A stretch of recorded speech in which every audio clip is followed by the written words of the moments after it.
चलिए, अभी 12वां शतक और उद्देशक है 4। तो अभी 12वां शतक शुरू करेंगे। परमाणु पुद्गल की बात की है, ये भी बहुत बार बात हो चुकी है, हम जानते हैं, फिर भी इसको बार बार क्यों जानना है, इसका भी खास कारण होता है। बोलो, परमाणु पुद्गल को हमको बार बार क्यों जानना चाहिए, आप कोई बताओगे? क्योंकि हमने परमाणु पुद्गल के मामले में तो बहुत कुछ पढ़ लिया हुआ है, क्यों जानना चाहिए? बोलो।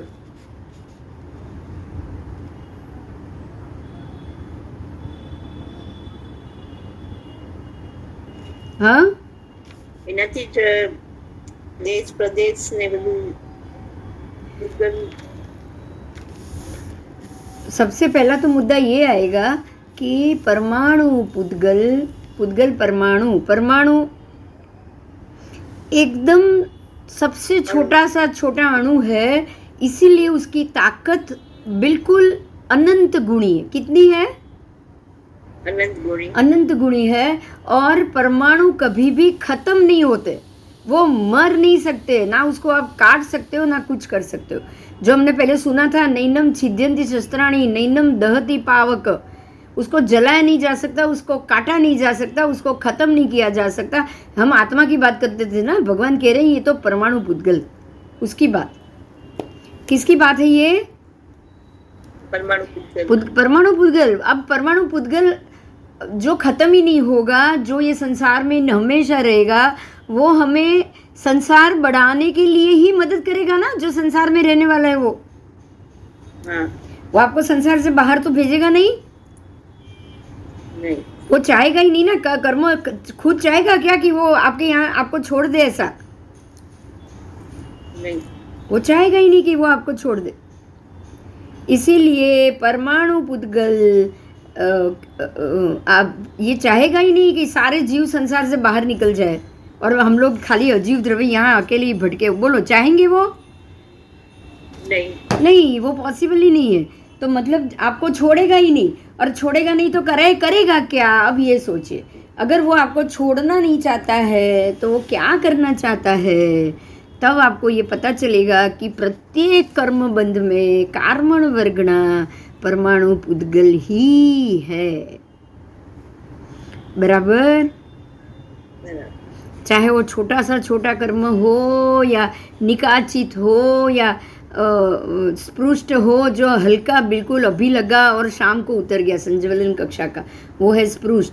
उसके बाद है बद्ध कर्म, मतलब कुछ समय तक बंधा रहे, वो है आपका अनंतानुबंधी, जो कम से कम ऐसा बोलते हैं कि महीने तक तो वो लगा रहेगा। संज्वलन 15 दिन तक रहता है, ये 15 दिन से लेके महीने तक होता है, वो है प्रत्याख्यानी। अब आया अप्रत्याख्यानी कषाय। ये कम से कम आपको कितने समय तक रह सकता है? 4 महीने तक, कम से कम 4 महीने तक। तो आपको ये मालूम पड़ गया, जो एक है वो संज्वलन अभी सुबह किया, शाम को खत्म, या ज़्यादा से ज़्यादा 15 दिन, बराबर? पाक्षिक प्रतिक्रमण में वो दोष निकल जाएगा। तो ये हुआ संज्वलन। दूसरा हुआ आपके प्रत्याख्यानीय, कि जो महीने तक रहेगा। अप्रत्याख्यानीय जो 4 महीने तक रहेगा। और अनंत अनुबंधी जो 1 साल को क्रॉस करके चला गया। अब आप समझिएगा, जो संज्वलन है वो 0 से लेके शाम से लेके 15 दिन तक। दूसरा जो कषाय है वो 15 दिन से लेके 1 महीने तक, बराबर? हाँ, वो हुआ आपका प्रत्याख्यानी। अप्रत्याख्यानी 1 महीने से लेके 4 महीने तक। 4 महीना हो गया, वो निकल गया, तो अब वो अनंत अनुबंधी बन गया। और अनंत अनुबंधी 4 महीने से लेकर 1 साल तक, अगर 1 साल के अंदर अंदर आपने खत्म कर लिया तो अब ये अनंत अनुबंधी नहीं होगा। लेकिन जब से बांधा तब से वो अनंत अनुबंधी तो माना जाएगा ना, जब तक आप खत्म नहीं करोगे तब तक। हाँ, ठीक है। अगर साल भर में तोड़ दिया तो, और जहर आगे ले लिया तो, और हो गया, अब कल्याण हो गया आपका। अब कितने जन्म के बाद ही वो उतरेगा, बराबर? यही कारण है कि वो छोटे से छोटा कण होने के बावजूद उसका सबसे ज़्यादा महत्व है। अगर वो आप संसार में जीवों को, अगर लोग कभी संसार से खाली नहीं होगा, मात्र ये पुद्गल परमाणु के कारण। बराबर। अगर परमाणु नहीं होता तो कोई भी कर्म का आपके ऊपर कर्म लगता क्या? नहीं। खाया पिया और कर्म खत्म। बोलो, अगर परमाणु पुद्गल नहीं होते तो कर्म करते तो कुछ भी नहीं लगता था। हम बोलते हैं ना भगवान को ही लगता है। मैं ये आपको पता है अन्य धर्म में क्या करते हैं? सब कृष्णार्पण, तुलसी अर्पण, क्योंकि मैंने खाया पर वो मुझे नहीं लगा, वो भगवान को ही लगा। जितने भी भोग किए वो सारा कृष्णार्पण। अब आप सोचो, अब आप ये सोचो कि आपने जो कर्म किया है वो सारा कृष्णार्पण करने से क्या वो कृष्ण को अर्पण हो जाएगा?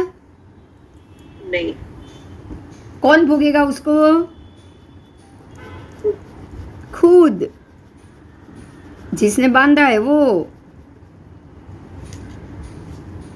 तो परमाणु के कारण आदि का संघात और भेद से होती परिस्थिति और पुद्गल परावर्तन काल, समझ में आ रहा है?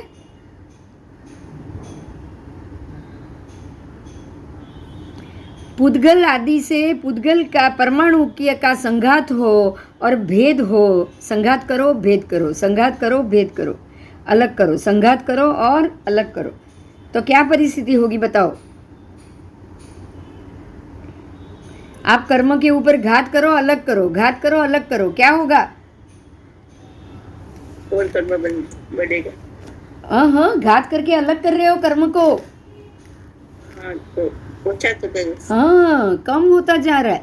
आप उस पर कर्म के ऊपर घात कर रहे हो और उसको अब अपने आप से अलग कर रहे हो। यही शब्द है यहाँ पे, परमाणु आदि का संघात और भेद, संघात और भेद अलग करना। तो क्या परिस्थिति होगी बताओ?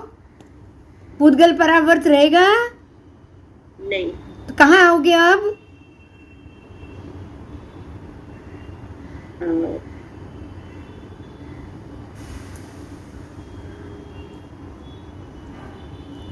अनंत पुद्गल में रहोगे? हाँ। नहीं, तो कहाँ आओगे? समय। आप अनंत पुद्गल में से बाहर निकल के पुद्गल परावर्त काल अर्ध पुद्गल में प्रवेश करोगे। क्यों?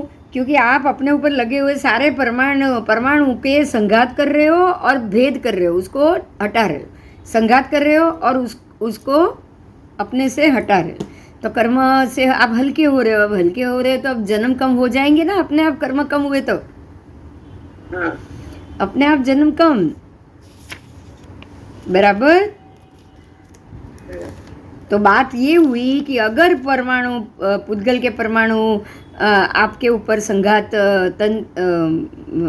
आपके ऊपर गठन ज़्यादा हुआ पुद्गल परमाणुओं का, ज़्यादा गठन, तब आप ज़्यादा पुद्गल परावर्त काल में घूमोगे। बराबर। और अगर संघात किया और आपने उसको अपने आप से अलग किया, उसको उस पर घात किया और अपने आप से अलग किया, तो क्या होगा?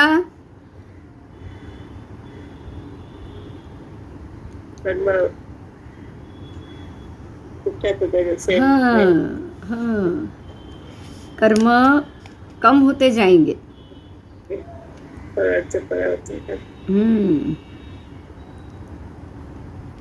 आओ अब ये परमाणु पुद्गल की ही क्रिया के मामले में जानेंगे।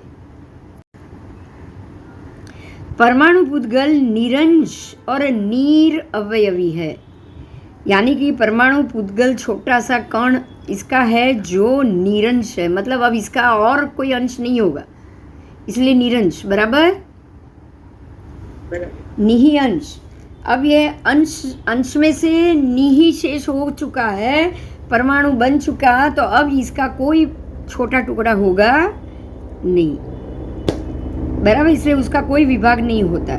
और ऐसे 2 या 3 परमाणु इकट्ठे हो गए और उसमें अगर बंध की योग्यता आ गई, आपने उसको कारण दे दिया, आपने उसको निमित्त दे दिया और योग बंध का कारण बन गया, तो उसका संघात होता है। मतलब आत्मा के ऊपर संघात हुआ ना उसका, हाँ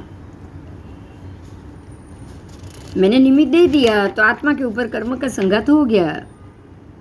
अब संघात से दो चीज होगी, या तो वो घट जाएगा या फिर नया बंधेगा। बराबर? बराबर। ठीक है।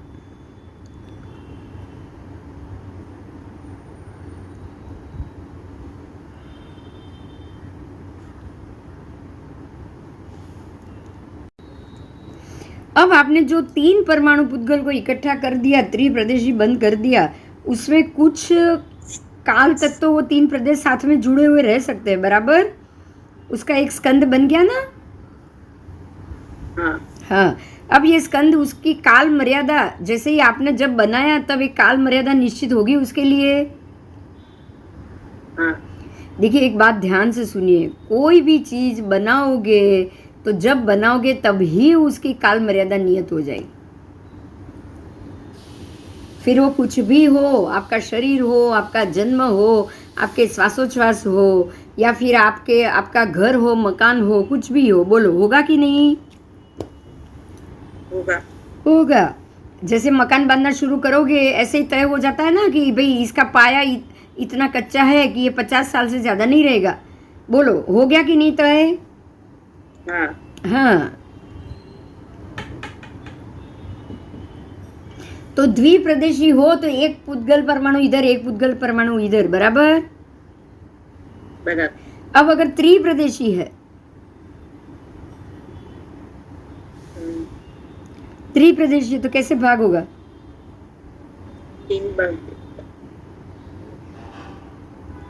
हाँ नहीं, 3 नहीं होंगे, होगा तो 2 ही। तो एक में एक तरफ 2 होगा और एक तरफ 1 होगा। बराबर? बराबर। हाँ, एक तरफ 2 रहेगा, एक तरफ 1 रहेगा। अब 4 प्रदेशी हो तो दोनों तरफ 2-2। हाँ। ऐसे ही 5 से लेके 6 से लेके असंख्यात प्रदेशी तक। तो जब भी आप उसके प्रदेश करते जाओगे, आप उसके आधे आधे आधे आधे 2-2 भाग, उसमें से और 2, उसमें से और 2, ऐसे भाग बनाते जाओगे ना।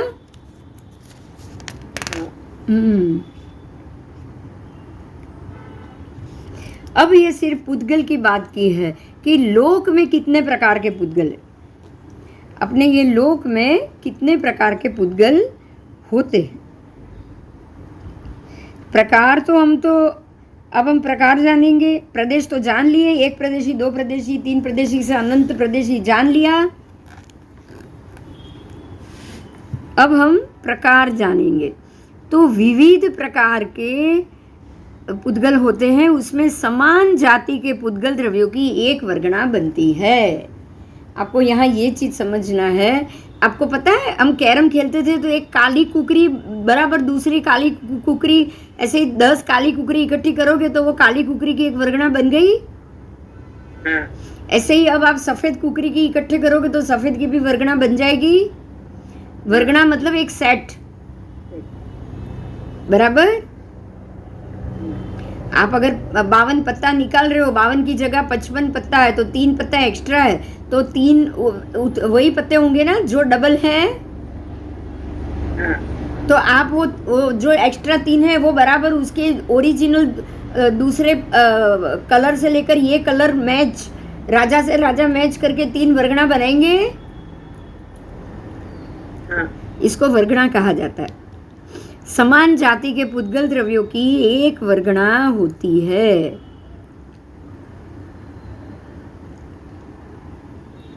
ऐसे अनंत अनंत वर्गणाओं होती है। कितनी? अनंत अनंत। अब आप सोच लीजिए कि अग्निकाय के पुद्गल, बोलो समान जाति की वर्गणा होगी कि नहीं? एक समान, और वो भी अनंत अनंत। अब कोई अग्निकाय का जीव है तो वो उसमें से वर्गणा लेगा, और उसमें से जो भी अग्निकाय की वर्गणा अनंत अनंत समान जाति की पड़ी होगी उसमें से वो थोड़ा अग्नि लेगा कि नहीं? लेगा। बराबर? अबकाय को लेगा ना। तो ऐसी अनंत वर्गणाएं हैं। कितनी? अनंत वर्गणा। हाँ, वर्गणाएं अनंत। तो यह वर्गणाओं का टोटल 7 विभाग है, 7 प्रकार की अलग अलग वर्गणा होगी, 7 विभाग में उसको लिया गया है। 7 प्रकार की वर्गणा नहीं, वर्गणा तो अनंत अनंत, मगर उसको बांटा किसमें है? 7 प्रकार में। किसमें? 7 प्रकार में। अब सुनिएगा ध्यान से, 5 तो हमारा शरीर ही है। बोलो शरीर कौन सा है? उदारी, हाँ आहारी, हाँ तेजस, हाँ कर्म। हाँ। औदारिक, वैक्रिय, तेजस, आहारक और कार्बन। कार्बन खરું ને? हाँ, કાર્બન બી તો શરીર છે। 5 પ્રકારના શરીર તો છે જ તમારી પાસે। औदारिक, वैक्रिय, आहारक, तेजस और कार्बन। और एक मनुष्य अपनी सिद्धि को, लब्धि को प्राप्त कर ले, शक्ति बढ़ा दे, तो वो 5 प्रकार के शरीर इसी भव में भी बना सकता है। बना सकता है कि नहीं? हाँ,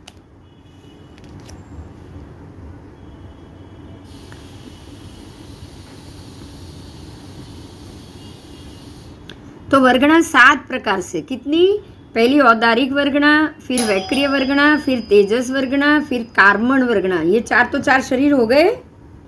हाँ, उसके बाद मनोवर्गणा, वचन वर्गणा और काय वर्गणा, श्वासोच्छ्वास वर्गणा। सॉरी, काय तो आगे ही आ गया है। कौन? देखिए आप आज आप है ना पुद्गल परावर्तन काल पढ़ रहे हो। क्या पढ़ रहे हो? पुद्गल परावर्तन ये काल। बहुत इंपॉर्टेंट है, इसको समझना आप, क्योंकि पुद्गल परावर्तन फिर अर्ध पुद्गल परावर्तन, इसको समझना होगा तो पहले हमको पुद्गल परावर्तन क्या है उसको समझना पड़ेगा। राइट? पुद्गल परावर्तन का मतलब ये नहीं है कि एक समय है ना? हाँ, एक समय है ऐसा नहीं है। जब तक हम शरीर लेते रहेंगे लेते रहेंगे लेते रहेंगे तब तक हम पुद्गल को परावर्तन करते रहते हैं। हाँ, देखिए इतना समझना है कि अब तक हमने आज तक जन्म लिया ही है, तो औदारिक शरीर पुद्गल परावर्तन किया है कि नहीं किया है? बताओ। किया है। वैक्रिय शरीर पुद्गल परावर्तन बहुत बार किया होगा कि नहीं? किया होगा। तो इसी तरह से औदारिक, वैक्रिय, आहारक छोड़ो, लेकिन और तेजस और कार्बन, कार्बन भी तो वर्गणा है, पौद्गलिक है। हाँ, तेजस भी वर्गणा है, पौद्गलिक है।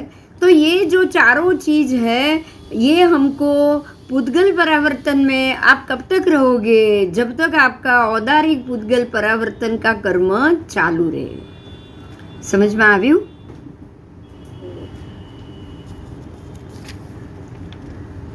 जब कोई भी एक जीव इस लोक में रहे, समस्त औदारिक वर्गणा के पुद्गलों को ग्रहण करे और उसमें जितना काल व्यतीत हो उसको एक औदारिक पुद्गल परावर्तन काल कहा जाता है।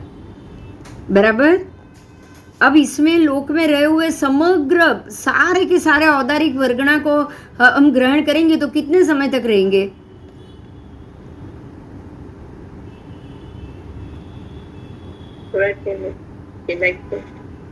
आप सोचो ना, ये लोक में तो कितने सारे औदारिक वर्गणा के पुद्गल होंगे।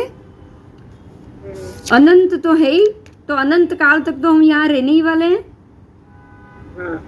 हाँ, तो अनंत काल तक कौन जीव रहेगा? अब देखिए, अब जीव की शक्ति देखी जाएगी। समझ में आई? अब जीव की शक्ति देखी जाएगी। जो जीव के अंदर वो भव्यता की शक्ति ही नहीं है, वो अनंत पुद्गल परावर्तन काल रहेंगे कि नहीं? रहेंगे। और जो जीव के अंदर भव्यता की शक्ति है वो अर्ध पुद्गल में प्रवेश करेंगे कि नहीं? करें। क्लियर हो गया? अनंत पुद्गल परावर्त काल क्या है और पुद्गल परावर्त काल क्या है वो?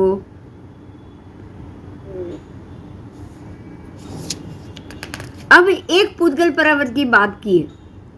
एक पुद्गल परावर्त काल में अनंत उत्सर्पिणी अवसर्पिणी काल जाते हैं, मतलब अनंत काल होता है एक पुद्गल काल। तो जो भव्य जीव है वो तो एक ही पुद्गल परावर्त काल घूमते हैं ना? क्या आपको ये पता था?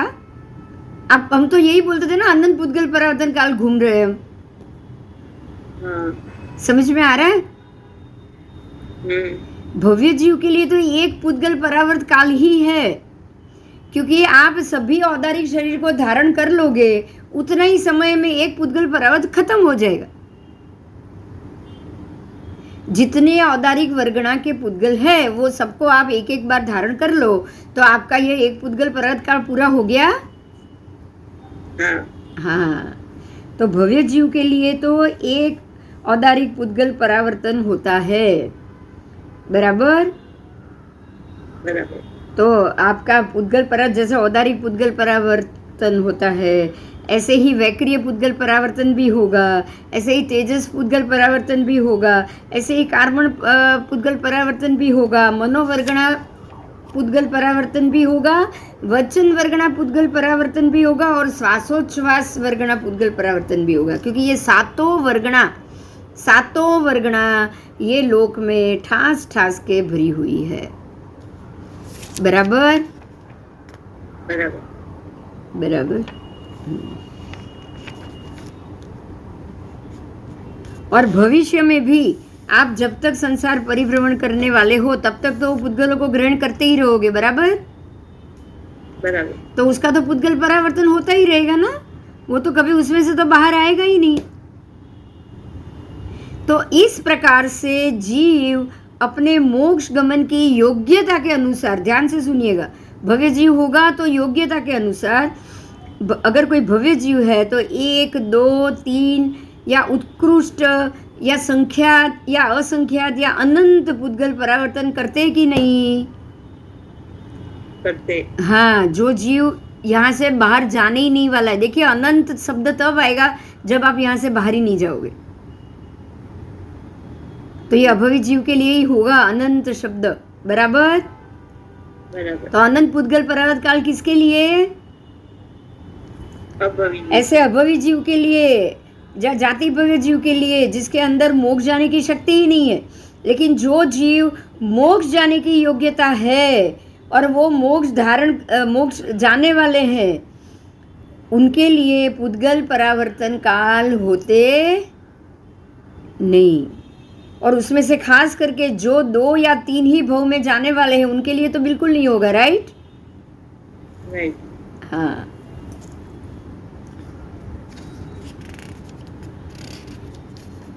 बराबर, समझ में આવ્યું?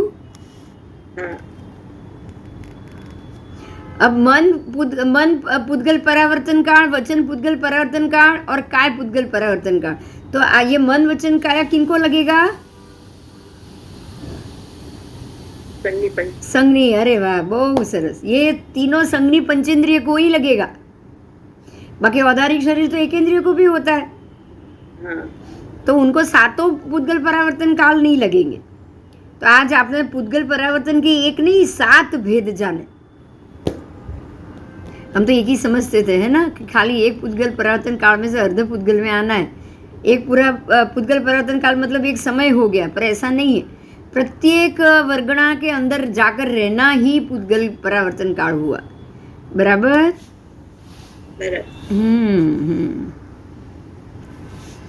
तो विकलेंद्रिय या एकेंद्रिय या सूक्ष्म जीवों को पुद्गल परावर्तन काल होता नहीं, बराबर। पर उनको वचन पुद्गल परावर्तन और काय पुद्गल परावर्तन जरूर होगा। हाँ, विकलेंद्रिय तक, विकलेंद्रिय को तो वचन होगा ना।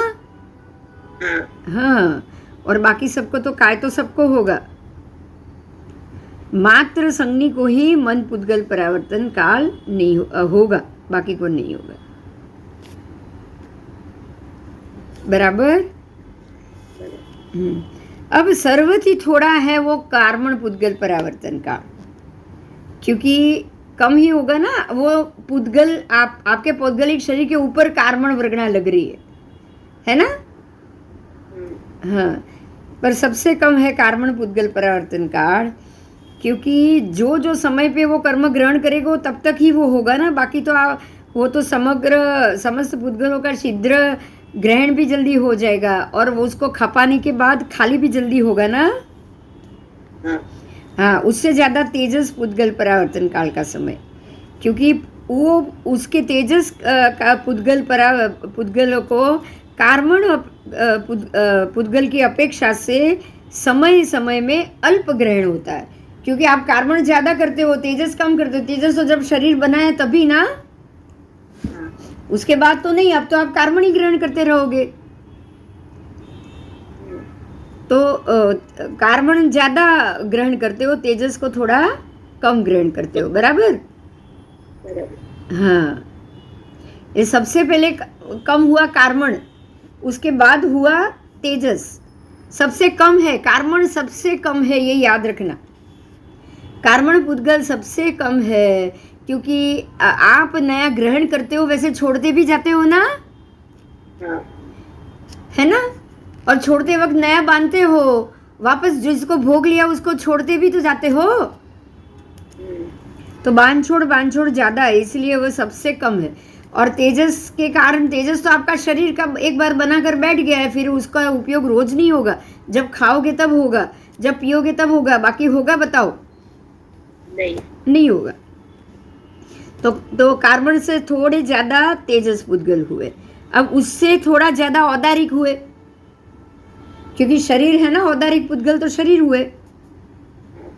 और औदारिक पुद्गल तो आप खाली 2 ही गति में लेते हो, 4 गति में नहीं, बराबर। बराबर। और मनुष्य और तिर्यंश में तो सबसे ज्यादा होता है, वनस्पति, सूक्ष्म वनस्पति तो सबसे ज्यादा है ना। हाँ, अब इसके लिए वो उससे भी ज्यादा औदारिक, उससे भी ज्यादा श्वासोच्छ्वास पुद्गल परावर्तन का, क्योंकि औदारिक शरीर तो आपने ले लिया, पर औदारिक शरीर कुछ समय तक शरीर उतना ही रखोगे, लेकिन जब तक जियोगे सांस ज्यादा ही होगी ना, पुद्गल ज्यादा ही वापरोगे ना। हाँ, आयुष्य तो आपका ज्यादा होता ही है, इसीलिए श्वासोच्छ्वास पुद्गल उससे भी थोड़े अधिक हुए, बराबर। उससे मन, अब श्वासोच्छ्वास से मन पुद्गल उससे भी ज्यादा, क्योंकि मन पुद्गल तो सबके पास ऐसा तो सबके पास नहीं है, लेकिन संगनी जीव उसको ग्रहण ज़्यादा करते हैं ना। देखिए, एक बात समझनी है, संगनी जीव के पास ही मन है, इसलिए मन तो सबसे छोटा एरिया हुआ, सबसे कम लोगों के पास मन हुआ। लेकिन एक बात ध्यान रखना, सारे एकेंद्रिय से लेकर सबके पास आप उनको सोचने के लिए मन नहीं है, शक्ति नहीं है, लेकिन अनुभव के लिए, खुशी और नाखुशी बताने के लिए तो जरूर मन है कि नहीं। ऐसा नहीं समझना कि उनके पास मन नहीं है। जो लजामणी को छुओगे और वो कर्मा जाएगी ना, तो बिना मन का वो नहीं कर्माती, उसका मन, उसको अच्छा नहीं लगा, आपने छुआ इसलिए वो कर्मा गई, राइट। हाँ, तो हम ये नहीं कह सकते हाँ मन की शक्ति नहीं है, वो ज्यादा सोच नहीं पाएगी, लेकिन क्या दुखी भी नहीं हो पाएगी? तो पीड़ा सहेगी और दुखी होगी, तो मन उसका विक्षिप्त हुआ कि नहीं हुआ। इसीलिए मन पुद्गल को तो सबसे ज्यादा बोला गया है। 6ठे नंबर पे, कितने नंबर पे? 5वें नंबर पे। अब मन पुद्गल 5वें नंबर पे आया, तो वचन तो उससे भी ज्यादा हुआ। वचन उससे भी ज्यादा हुआ, और काया उससे भी ज्यादा हुआ। उसके पूरा पुद्गल परावर्तन काल अधिक होता है ना।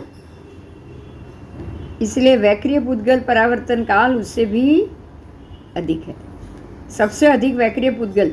क्यों? क्योंकि दीर्घकालीन भव भ्रमण में वैक्रिय शरीर कभी कभी ही प्राप्त होता है, लेकिन जब भी होता है लंबे समय के लिए होता है ना,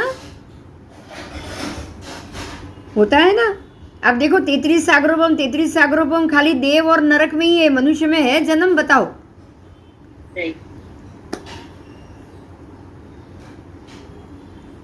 तो आपको ये 7 पुद्गल परावर्तन काल समझ में आ गया?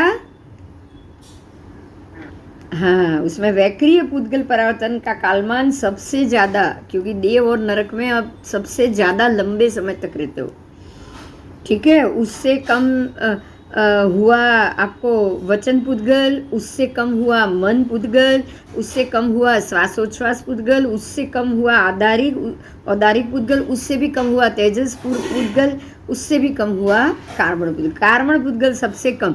क्यों पता है? कार्बन पुद्गल तो आप खत्म करके मोक्ष में भी चले जाओगे तो आपके ऊपर 0 हो गया ना कार्बन पुद्गल।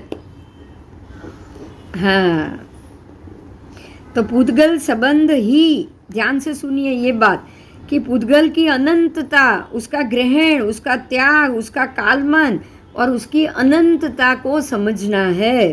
पुद्गल संबंध ही, पुद्गल से संबंध होते ही जीव का भव भ्रमण शुरू हो जाता है। होता है कि नहीं? हमारा भव भ्रमण करने का कारण ही तो पुद्गल है। पुद्गल एकदम छोटा सा एक कण, लेकिन छोड़ता ही नहीं है हमको। आपको छोड़ रहा है क्या? एक प्रदेशी पुद्गल नहीं, छोड़ ही नहीं सकते आप। इतने छोटे से टुकड़ा जिसका 2 हिस्सा नहीं कर सकते, वो आपको छोड़ ही नहीं रहा, वो छोड़ नहीं रहा, इसलिए मोक्ष नहीं हो रहा है। तो हमारा सबसे बड़ा दुश्मन कौन हुआ? हाँ, पुद्गल। और वो इतना शक्तिशाली है कि उसकी शक्ति को जबरदस्ती हम हटा नहीं सकते, समझ के ही भोगना पड़ेगा। बराबर? अभी बड़ी बड़ी अच्छी बात शुरू हो रही है ना। हम अभी अपने दुश्मन को पहचानना शुरू कर रहे हैं, फिर उसको हराने का रास्ता ढूंढना पड़ेगा ना। पहचानोगे तो हम उसको हरा पाएंगे। तो बस अभी आपका आज का लेक्चर यहाँ समाप्त करें। 5:25 हो गए, अभी कल बात करेंगे। ठीक है? ठीक है, चलो। जय जिनेंद्र। कोई प्रश्न है तो बोलो। ना। हाँ, चलो।